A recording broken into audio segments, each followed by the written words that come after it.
అందరికీ నమస్కారం. ఈరోజు నేను మీతో సింపుల్ విషయం మాట్లాడాలి. మన జీవితం గురించి. మనలో చాలామంది ఇలా అనుకుంటారు. నా పరిస్థితులు బాగోలేదు, నా దగ్గర సపోర్ట్ లేదు, నాకు లక్క లేదు. కానీ నిజం ఏమిటంటే మన జీవితం మార్చేది పరిస్థితులు కాదు, మన నిర్ణయాలు. ఒక ప్రశ్న అడుగుతాను. నీ కలలు ఎంత పెద్దవి? అవి నిజం కావడానికి నువ్వు ఎంత కష్టపడుతున్నావు? ప్రతి సక్సెస్ స్టోరీ వెనక ఒక స్ట్రగుల్ ఉంటుంది. ఎవరు ఒక రోజులోనే విజయం సాధించలేరు. మీరు మీ కథకి హీరో. మీరు ప్రయత్నిస్తే ఎవరూ ఆపలేరు.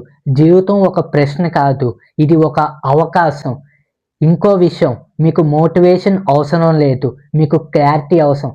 మీ లక్షణం స్పష్టంగా ఉంటే మీ అడుగులు స్వయంగా ముందుకు వెళ్తాయి. ఈ రోజు నుంచి ప్రారంభించండి, సరిగ్గా ఈ క్షణం నుంచి. ఎందుకంటే రేపు అనేది మోసం, ఈ రోజు మాత్రమే నిజం. ధన్యవాదాలు. Please like, share and subscribe to my YouTube channel.